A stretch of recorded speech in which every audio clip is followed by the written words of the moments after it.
Cancillería destacó el fallo de la Corte Europea sobre hipotecas en España. Más seguridad y colaboración interinstitucional anuncia comandante del Ejército. Entusiasmo y optimismo por creación de Secretaría de Estado para discapacitados. Chevron Texaco violó derechos humanos de nativos amazónicos. Banco de Guayaquil sería sancionado por descuentos injustificados a sus empleados. La inmediatez y la veracidad se juntan. Conéctese a www.elciudadano.gov.es.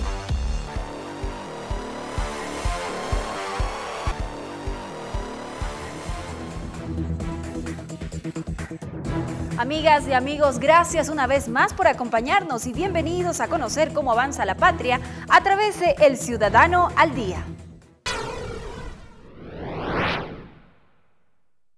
Empezamos con la información. La Cancillería ecuatoriana destacó el fallo de la Corte Europea de Justicia respecto a la ley española que obligaba al desalojo por el impago de hipotecas, lo que ocasionó centenares de miles de desahucios de ciudadanos españoles y ecuatorianos residentes en ese país.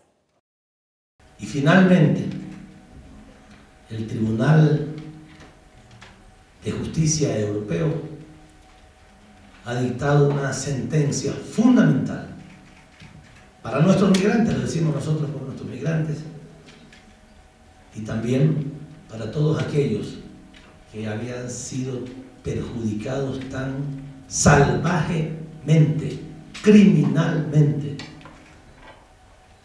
por las cláusulas abusivas de los contratos hipotecarios en España. En otro tema, el Ministerio de Relaciones Laborales anunció una posible sanción contra el Banco de Guayaquil por descuentos injustificados a empleados de la entidad financiera, representada hasta hace pocos meses por el ex candidato presidencial Guillermo Lasso. Remitió a todos los empleados una solicitud para que autoricen el descuento de $787 de sus cuentas personales. Mire, si realmente las justificaciones no son las adecuadas, y de conformidad con el marco legal, pues la empresa será sancionada. Los inspectores fueron a hablar con trabajadores en las agencias. Si fueron a un centro comercial y de ahí llamaron, entiendo yo, el jefe de agencia a su matriz diciendo que estaba el ministerio y se les prohibió hablar. La colaboración con otras instituciones del Estado y mantener la seguridad del país son las metas que se propone el Ejército ecuatoriano, según el comandante general de la entidad militar, Jorge Peña, quien además aseguró que como ciudadanos responsables debemos proteger la seguridad del Estado y por ende del país. Cambiamos de tema. Gran entusiasmo y optimismo generó en las personas con capacidades especiales la propuesta de crear una Secretaría de Estado para que continúe con los proyectos sociales que desarrolla la Vicepresidencia de la República.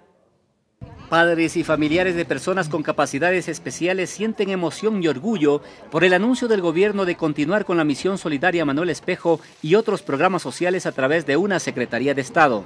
Sería bueno que se cree ese ministerio para que se cree esta situación, como yo le digo, es algo humano. Nuestros hijos con discapacidad, hay gente muy pobre. ¿Quién va a velar por ellos cuando estén viejos? Creería que es lo mejor que puede haber, porque estos niños necesitan de mucha ayuda. Nos sentimos muy agradecidos a este vicepresidente. Del señor vicepresidente no quedaría ahí, ¿no? Seguiría en lo posterior para las personas que lo necesitan.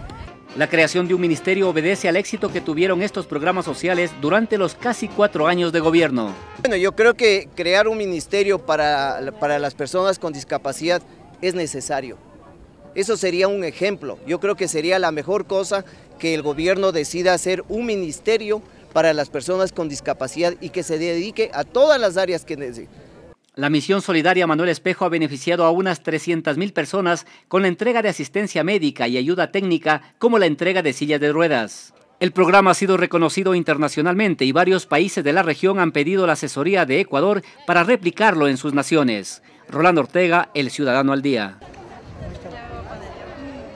Representantes de mujeres de diversas partes del país y de Latinoamérica participan en un encuentro internacional que trata el protagonismo y la participación política de la mujer. Si somos un par complementario. Quito fue la sede para la Convención Internacional de Mujeres, avanzando en la construcción del buen vivir, organizado por diferentes instituciones públicas. Con este evento se busca analizar el protagonismo y la participación política de la mujer. esa fuerza para mantenerlos luchando por algo que queremos y creemos las mujeres. Construir un Ecuador en el que seamos pares, en el que la equidad y la igualdad entre hombres y mujeres sea parte de esa nueva convivencia que nos convoca el buen vivir. Compañeras mujeres, seamos el corazón de la libertad, libertad que nos llevará a alcanzar nuestros más grandes sueños e ideales. Las participantes demostraron gran acogida y entusiasmo. Cristina Albarán considera que es un impulso para su crecimiento integral. Me ha sido de mucho beneficio porque de esta manera he aprendido en cómo enfrentarme hacia los ambientes políticos, tener encuentros con personas de altos cargos como ministros, saber qué es ser líder de un grupo, formar grupos de asociaciones. Así, este programa que concluye esta noche pretende discutir sobre las políticas que implementa el gobierno para garantizar los derechos de la mujer. Joana Rosales, El Ciudadano al Día. Más buenas noticias. El Estado ecuatoriano logró recuperar más de 2.000 bienes patrimoniales que estaban en posesión ilegal.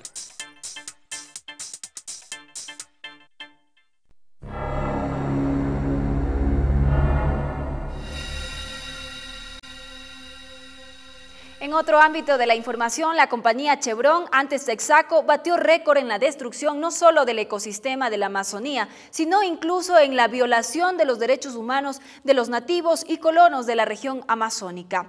Enseguida, el cuarto capítulo de la serie sobre los daños que cometió la petrolera en el oriente ecuatoriano. La contaminación es tan solo una de las aristas del peliagudo caso Chevron Texaco. Los afectados hablan de chantajes, abusos, violaciones, corrupción y muerte a más de otras hierbas venenosas. Pablo Fajardo, abogado de los afectados, perdió a un hermano en el 2004, coincidencialmente 8 días antes de una inspección judicial. Previamente a ser asesinado, fue sometido a torturas. Hay elementos que nos llevan a pensar, si no fueron ellos, bueno, por lo menos esclarezcamos quién fue. Pero hasta ahora no hay respuesta sobre ese hecho. Humberto Piaguaje recuerda con dolor cómo los de la Texaco levantaban la túnica a su comunidad, provocándoles un problema psicológico a los miembros de la nacionalidad Siecopay. En donde vino a alzar las túnicas que teníamos, queriendo ver si éramos desnudos, teníamos algo interno. Casos de violaciones a mujeres indígenas también se denuncian. De cada 100 mujeres que habitaban en Sucumbíos de Orellana en ese tiempo, al menos 10 sufrieron violaciones sexuales o acoso sexual por parte de empleados de la empresa Texaco, hoy Chevron Corporation. La compañía es acusada de haber comprado jueces. Para muestra un botón, los acusados dicen que el ex juez Alberto Guerra recibió dinero para echar abajo el proceso. A este ex juez que está viviendo en los Estados Unidos, le llevó a vivir en Estados Unidos con toda su familia, le han pagado alrededor de $300,000. La corrupción en todas las instancias también ha desfilado por esta oscura pasarela. Expresidentes, exministros, agnados y cognados son acusados por los demandantes de hacer lobby con los de la Texaco. De cómo Chevron, por ejemplo, se reunía con el ex vicepresidente Alberto Dajid, de cómo Chevron se reunía y negociaba con el ex presidente Yamin Maguad, con el señor Gutiérrez, por ejemplo, que demuestran datos, cómo Chevron estaba compartiendo la mesa con distintos gobiernos ecuatorianos para afectar a la Amazonía y a la gente que seguimos este litigio. El libro Las Palabras de la Selva, escrito por un periodista español, recoge estos hechos. En realidad, son las palabras de la selva que parecen haberse quedado allí, en medio de historias malolientes y cubiertas de aguas manchadas con algunas capas de apestoso aceite. Orlando Morán, El Ciudadano al Día.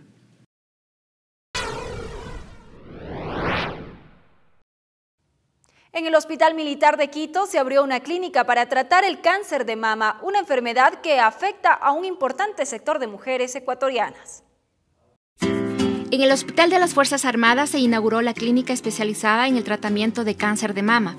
El Ministerio de Defensa Nacional contribuye de esta forma al Plan del Buen Vivir, garantizando el derecho a la salud, principalmente de las mujeres, en quienes se han registrado más casos de cáncer de mama. Y la clínica de mama es también, como ya lo vimos, un aporte a la consolidación del buen vivir en Fuerzas Armadas y también al fortalecimiento de la red pública integral de salud con la que ahora disponemos. La clínica, que pretende ampliar su cobertura a la sociedad civil a escala nacional, atenderá en su inicio en el horario de 9 a 13 horas de lunes a viernes y con 40 turnos semanales.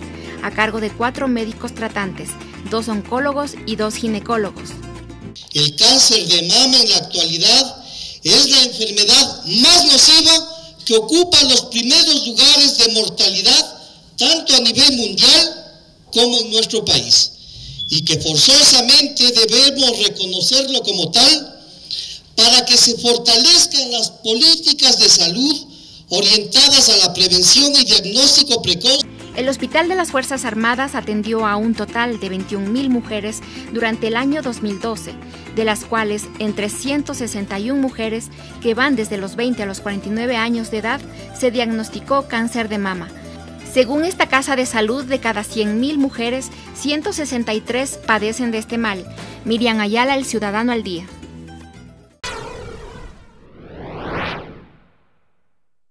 El caos se apoderó una vez más de Guayaquil, luego de las fuertes lluvias que anegaron a la urbe. Los organismos de socorro reportan llamadas de emergencia de todos los sectores de la ciudad donde el alcantarillado colapsó. Los ciudadanos culpan a las autoridades municipales de no contar con planes de mitigación para evitar este tipo de inundaciones que se repiten cada año en Guayaquil. La ministra de Educación, Gloria Vidal, no descartó aplazar el inicio de clases en algunas escuelas del litoral que hayan sido afectadas por el invierno. Anunció además que algunos centros educativos tendrán que ser rehabilitados. Y lo que está haciendo nuestra Dirección Nacional de Prevención en el tema de riesgos es hacer todo un levantamiento de los problemas de infraestructura que se originan en esas zonas en coordinación con las personas que están en el territorio, con las coordinaciones zonales, con los directores de distrito. ¿Para qué? Para hacer una intervención inmediata antes de volver a las clases, siempre y cuando el clima lo permita. Recordemos que nosotros ya hemos movido dentro de la ley y su reglamento el año escolar hacia la primera semana de mayo, en el caso del litoral, para poder utilizar el mes de abril y no poder dilatar, digamos, tanto el inicio de clases. Los titulares del Consejo de la Judicatura, Corte Nacional de Justicia y Fiscalía acudieron a la Comisión de Justicia de la Asamblea Nacional para analizar algunas reformas al Código Orgánico de la Función Judicial, la reducción del número de salas de la Corte Nacional, la vacancia para los judiciales y el Código General del Proceso fueron, entre otros temas, los analizados en la Asamblea. Sobre el tema del femicidio, queremos manifestar nuestra determinación y apoyo a que una figura de esta naturaleza sea tipificado en el Código Penal. El presidente del Consejo de la Judicatura, Gustavo Yal, y los vocales Néstor Arbito y Tania Arias se reunieron con varios decanos y decanas de las facultades de Derecho de las universidades del país para analizar el reglamento que regula las prácticas profesionales de los estudiantes de Derecho y planificar la puesta en marcha de este requisito que tienen que cumplir los alumnos antes de obtener su título universitario. El municipio de Quito presentó el programa Semana Santa Quiteña 2013, que conjuga la cultura, religiosidad, tradición y gastronomía en la Semana Mayor. En un ambiente representativo de la época, la empresa metropolitana Quito Turismo ha preparado varios eventos en los cuales se vivirá la expresión cultural de un pueblo, que conmemora la Semana Santa con la riqueza tradicional característica de la ciudad. Hay programación no solamente del gran Festival de Música Sacra que ya cumple 12 años y que se inicia este domingo 17 y que trae a artistas los mejores del mundo de música sacra que llenarán 10 iglesias y templos de la ciudad. El alcalde de la ciudad y demás invitados se deleitaron con el coro Ciudad de Quito, que nos dio un abrebocas de esta gran agenda cultural. Y por eso nuestra alegría de ponerle con mucha fuerza en valor y mostrarle al resto de quiteños y al mundo entero esta enorme vigor con el cual le damos a Quito esa característica de ser una capital cultural. Este festejo no solo se llevará a cabo en el centro urbano de la ciudad, sino que se extenderá hacia las parroquias rurales con actos muy propios de este acontecimiento. Gabriela Novoa, El Ciudadano al Día. Más buenas noticias. El Estado intervino 1.131 bienes patrimoniales que contribuyen a la conservación del conocimiento histórico, arqueológico y artístico.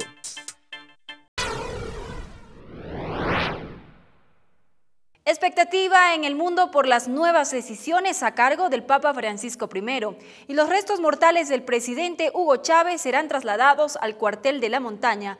Estas y otras informaciones de carácter internacional en el siguiente resumen. Después del cierre de la capilla ardiente del líder venezolano Hugo Chávez, sus restos serán trasladados al cuartel de la montaña, lugar donde se espera que el cuerpo del mandatario salga al patio de las academias, se le rindan honores militares y luego recorra por última vez la avenida de los Próceres. Millones de católicos están a la expectativa por las nuevas decisiones a cargo del Papa Francisco. Luego de oficializar su primera Eucaristía, varias de las preguntas se refieren a la pobreza o la unión de la Iglesia Católica en el mundo. En Bolivia, manifestantes del pueblo Uru marchan hacia la paz para exigir respeto por sus territorios, los cuales están siendo acaparados por otro pueblo indígena, el Aymara. Los Urus han realizado una propuesta de ley para hacer respetar los límites de su territorio y sembríos.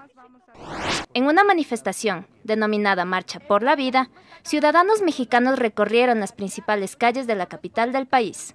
Miles de mexicanos se manifiestan en contra de los proyectos transnacionales que buscan despojar a las comunidades de sus recursos naturales. Evelyn Rodríguez, El Ciudadano al Día. Así concluye el informativo El Ciudadano al Día. Les invitamos a que sigan con nosotros y el entrevistado de hoy. Soy Diana Jacome y de mi parte, gracias por acompañarnos. En días pasados, el Consejo Nacional de Telecomunicaciones, CONATEL, impuso sanciones drásticas a la operadora de telefonía móvil Conecel S.A. o Claro. Estas sanciones nos las va a explicar precisamente el ministro de Telecomunicaciones y Sociedad de la Información, Jaime Guerrero, a quien le recibimos aquí en El Ciudadano y le agradecemos por presentarse ante nuestras cámaras. Ministro, ¿cuál es el alcance de estas sanciones impuestas a la operadora Claro en beneficio de los ciudadanos ecuatorianos que precisamente fueron afectados por esta telefónica? Bueno, muchas gracias. En primer lugar, quería hacer dos precisiones. La primera precisión es que estas sanciones están establecidas en el contrato de concesión de la operadora Claro, que fue firmado en el año 2008, es decir, a principios de este gobierno, y se impusieron varias sanciones que podían cumplir los operadores e incurrir los operadores en ellas, y ahora se están ejecutando toda vez que se ha comprobado que estas infracciones existen y las sanciones correspondientes se han dado. En segundo lugar, el CONATEL es un organismo de segunda instancia, de una instancia de alzada, ante la revisión técnica de una entidad de control que es la Superintendencia de Telecomunicaciones. ¿Esto qué quiere decir? Que primero es la superintendencia ante la que un reclamo ciudadano reacciona y dice, vamos a medir lo que los ciudadanos están denunciando. A investigarlo. Lo están investigando. Una vez que lo investigan de manera técnica, de manera científica, concluyen que es cierta la denuncia o no es cierta. En este caso, en 3 ocasiones concluyeron que por 3 infracciones distintas era cierta la denuncia y procedieron a la multa a la operadora Claro. La operadora, en uso de su derecho a la legítima defensa, impugna estas multas, estas sanciones, y ahí es donde entra el CONATEL. El CONATEL es la entidad de alzada, como repito, y es la que vuelve a revisar si se ha cumplido el procedimiento, si la superintendencia efectivamente hizo el control y la medición de esta sanción como corresponde, si el usuario tenía o no tenía la razón, y finalmente el CONATEL tiene 3 atribuciones. Puede modificar, ratificar o negar. Es decir, el CONATEL puede echar abajo la sanción, puede decir si la sanción, por darle un ejemplo, es correcta la sanción de tal cosa, pero la multa debe ser más alta o más baja. Eso puede hacer, se puede rectificar, o puede decir sí está bien lo que hizo la superintendencia, es decir, un organismo porque tiene una competencia absoluta sobre estas faltas. ¿Cuáles fueron las faltas de la operadora? Hubieron tres infracciones de la operadora. La primera infracción, que fue detectada y sancionada por el ente de control, que es la superintendencia, y posteriormente ratificada por el CONATEL, fue debido a que había una promoción que decía que pague 3 y reciba 6. Las denuncias ciudadanas llevaron a confirmar que cuando efectivamente un ciudadano invertía 3 y recibía 6, pero se le descontaba del saldo que tenía. Y eso es una falta a una regulación anterior del CONATEL, donde decíamos que el saldo nunca caduca, es decir, el saldo de uno. Si uno pone $1, ese dólar debe ser respetado porque le ha costado mucho esfuerzo al ciudadano ganarse ese dólar. Entonces, como la superintendencia detectó esta falta, procedió a sancionar a la operadora Claro con $146.000 por esta falta. El CONATEL revisó esta falta y se dio cuenta de que efectivamente el ente de control tenía razón, tenía todos los argumentos jurídicos, legales y técnicos para poder haber impuesto esta sanción, y que la sanción era además, digamos, dentro de lo razonable, y procedió a ratificar esta multa de $146.000. La segunda sanción fue un cobro indebido a 1.610 llamadas, donde se promocionaban 5 centavos y se cobraban 18 centavos. Nuevamente, verificamos que la superintendencia haya hecho el trabajo de control, y efectivamente lo hizo, y lo hizo de una manera muy técnica. Se verificó que las instancias legales estén totalmente apegadas a derecho, y finalmente ratificó la sanción. En este caso, la segunda sanción fue de $116.800. Y finalmente hubo una sanción por una promoción prepago 10, donde asimismo se mencionaba que se cobraba un valor por minuto y se terminaba un valor alrededor de $6 por minuto, 6 centavos por minuto, y se terminaba cobrando 18 centavos por minuto. Nuevamente el CONATEL reafirmó que la falta existía y que la sanción estaba bien impuesta por el ente de control, y dispuso que se pague nuevamente un valor de $146.000. La suma de estos valores es $408.800 que se ha incurrido en la sanción, y es una multa disuasiva para evitar que el operador no cometa otra vez estas faltas de acuerdo a todas las leyes y a todos los reglamentos y a todos los contratos que protegen al usuario. Ahora, ministro, esto se ha hecho de acuerdo a las denuncias que han hecho ante la superintendencia los usuarios, un número de usuarios. ¿Aplica entonces estas retribuciones que tiene que hacer la operadora a estos usuarios denunciantes nada más, o al universo de usuarios que tiene la operadora, a todo el rango de usuarios que tiene? La sanción, entiendo que una de las sanciones obliga al operador tanto a informar por mensajería que ha existido este problema, y que dispone a la operadora que informe a sus usuarios, y que el usuario que se sienta afectado haga el reclamo.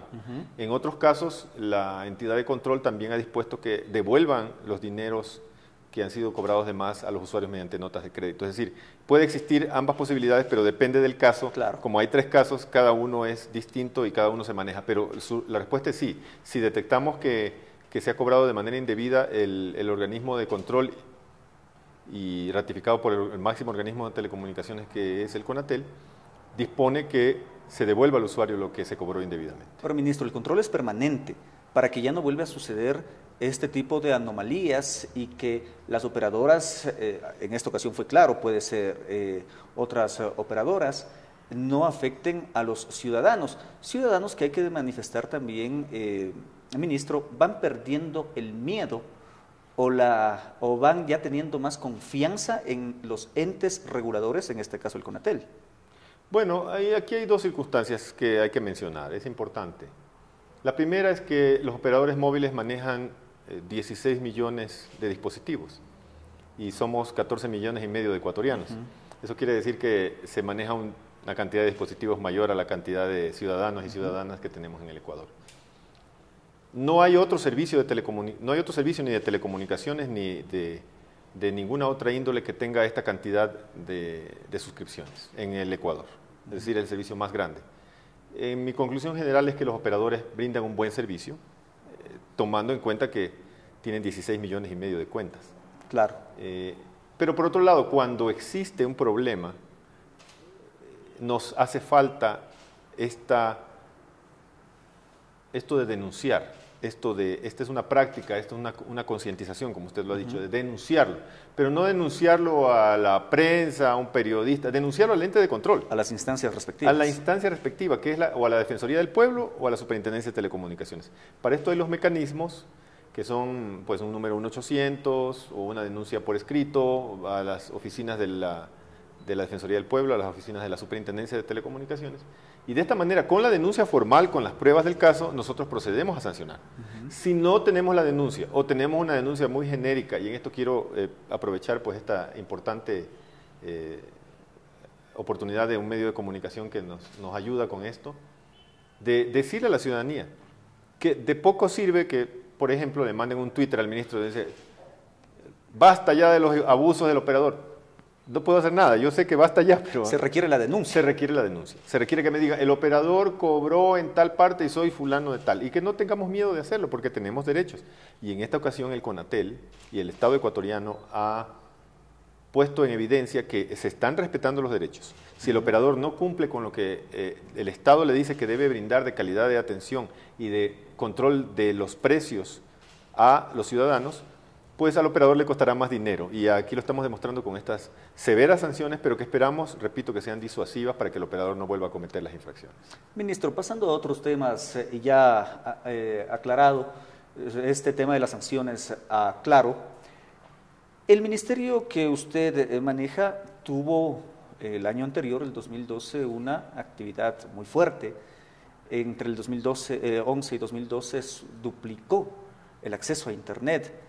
En el uso del Internet llegó con 1.7 millones a 1.7 millones de estudiantes en cerca de 6.000 escuelas, con la conectividad de escuelas públicas. Tiene planes para el 2013 de poder expandir más todos estos servicios. ¿Cuáles son las metas precisamente del Ministerio de Telecomunicaciones para el 2013? Bueno, el Ministerio efectivamente ha hecho un trabajo importante en lo que es la democratización del acceso a las telecomunicaciones y a las TICs en general, ¿no? Y efectivamente hay un crecimiento explosivo, si usted lo mira, en todos los indicadores de telecomunicaciones. Pero lo más importante, lo que más nos llena de satisfacción es que no solamente nos fijamos en los indicadores fríos, sino que nos fijamos en los proyectos sociales que han hecho que estos indicadores funcionen. Conectividad escolar, lo que usted acaba de decir, en una escuelita rural, donde antes no tenían nada. Hoy 5.000 de estas escuelas, instituciones públicas, tienen un laboratorio completo de computación con banda ancha. Y esto ha hecho que toda esta cantidad de escuelas multiplicada por el número de alumnos de alrededor de 1.700.000 estudiantes. El programa de infocentros, donde en las juntas parroquiales hay un laboratorio de Internet gratis, abierto a la comunidad, ha hecho que la gente pobre, que no tiene ni para alquilar una cuenta, ni para entrar a un cyber quizás, peor para comprarse una computadora o alquilar un servicio de banda ancha, hoy tenga el uso de las tecnologías como algo muy natural y algo que la persona siente que tenía derecho desde siempre. Infocentros que están en los lugares más recónditos del país. Así es, están en 376 ya juntas parroquiales en este momento. Son 819 juntas parroquiales y este año pensamos completar las 819. Eso es parte de el segundo punto de su pregunta. Pensamos que no haya un solo gobierno parroquial que no tenga un infocentro. Ese es el trabajo que tendremos en el 2013. Estamos replanteando el tema de las escuelas. Yo puse un plan de trabajo de 1.000 escuelas este año. He recibido la gentil y muy de apoyo la llamada del vicepresidente electo Jorge Glass, quien me ha mencionado que necesita que como proyecto social nos va a dar todo el apoyo para que esa cantidad se multiplique. Lo que me ha pedido es que si en base a las logísticas y en base a los planes que podemos hacer en el Ministerio, quizás la podamos triplicar o quintuplicar, y estoy por darle una respuesta la próxima semana, pero tenemos buenas noticias, o sea, no van a ser 1.000, sino van a ser muchas más de 1.000 por pedido del vicepresidente electo Jorge Glass. Y bueno, el proyecto de aulas móviles me ha pedido que lo duplique, tenemos 7 aulas móviles, estamos viendo la posibilidad de tener 14, porque también son estos laboratorios móviles que llegan donde no llegan ni los infocentros ni la conectividad escolar, y donde los ciudadanos también adquieren el derecho de poder tener una capacitación utilizando las herramientas tecnológicas. Y si en este tiempo fueron 150 cantones atendidos con cerca de 8.500 kilómetros de fibra óptica, ¿cuál es la proyección ahora? Nosotros tenemos la el sueño y la idea de llegar no solamente ya a los cantones, sino a las parroquias con fibra óptica, a todas y cada una de las parroquias, digamos, continentales, porque la parroquia insular es más complicado, pero a todas las parroquias continentales hasta el final de nuestro gobierno. Entonces, haciendo una simple división, pues tendríamos más o menos la cuarta parte de las parroquias ya conectadas en el año 2013, hasta que termine el año. ¿Cuál es el estado actual, ministro, de la televisión digital, la tan esperada televisión digital para el país? Bueno, ya estamos en una fase de pruebas. Alrededor de 20 estaciones de televisión han pedido la frecuencia para pruebas de televisión digital. Esto es conocido técnicamente como simulcast, es decir, simultáneamente transmiten en analógico y empiezan a transmitir en digital. Ya están comprando los equipos, poniendo los estudios de tal manera de que en el plazo de un año, que es el plazo que se les ha dado para hacer las pruebas, puedan utilizar esta segunda frecuencia para poder transmitir en televisión digital. Es el segundo paso, esto es un proceso. El tercer paso será que los ciudadanos adquieran ya un receptor digital. Tendremos que un poco restringir las importaciones de televisores analógicos para que los televisores que estén en el mercado ya sean digitales. Hay que encontrar el momento oportuno y adecuado de hacerlo. Y finalmente lo que procederemos es con el apagón analógico, que será en su primera fase en el año 2016 y en su segunda fase y final en el año 2018. Estamos tomando medidas paralelas también, como es, por ejemplo, la solicitud al COMEX para que puedan importarse teléfonos celulares que tengan televisores digitales incluidos. Uno de los grandes beneficios y un beneficio masivo de la televisión digital es que uno puede ir caminando por la calle mirando la televisión y esta no sufre ningún cambio, es decir, se ve la señal con mucha nitidez. Entonces, estas y otras ventajas van a hacer cambiar las costumbres tanto de la televisión como de la vida de los ciudadanos, porque los ciudadanos ya no tendrán que llegar apurados a su casa o a un sitio o a un cine o a un bar para ver su película, su partido de fútbol preferido, sino que lo podrán ver desde su dispositivo móvil con una calidad muy alta. Entonces, ministro, se vienen buenas cosas para el Ecuador en el tema de tecnologías, de telecomunicaciones, más aún cuando el presidente de la República ha manifestado que para este nuevo mandato la atención principal de la vicepresidencia de la República, el vicepresidente Jorge Glass, será precisamente en los sectores estratégicos. Así es, sí, el vicepresidente electo ya está trabajando, me lo ha comentado precisamente al hacerme esta llamada y efectivamente él quiere una intervención muchísimo más agresiva. Nosotros tenemos que presentarle un plan y creemos que esto es bueno para los ciudadanos. El vicepresidente electo Glass está muy preocupado porque estos sectores ya no solamente sigan haciendo esta revolución que ha causado todo lo que hemos hecho de nuevo, sino que se vea ya masificado todo lo que se ha hecho. Y que podemos, en todas las ramas que manejan los sectores estratégicos, y en este caso el Ministerio de Telecomunicaciones y de la Sociedad de la Información, tener a corto, mediano y largo plazo muy buenos resultados en beneficio de los ecuatorianos. Ministro, le agradecemos por estar aquí en El Ciudadano. Muchas gracias a ustedes. Gracias al ministro Jaime Guerrero. Él es el secretario de Estado de Telecomunicaciones del Ecuador, que nos ha comentado precisamente cómo avanza su cartera de Estado y cómo beneficia a los ecuatorianos, pendiente de que no se incumplan contratos como el que ha incumplido la operadora telefónica móvil Claro y que ha sido sancionada precisamente. En una próxima oportunidad estaremos en un nuevo diálogo abierto. Gracias.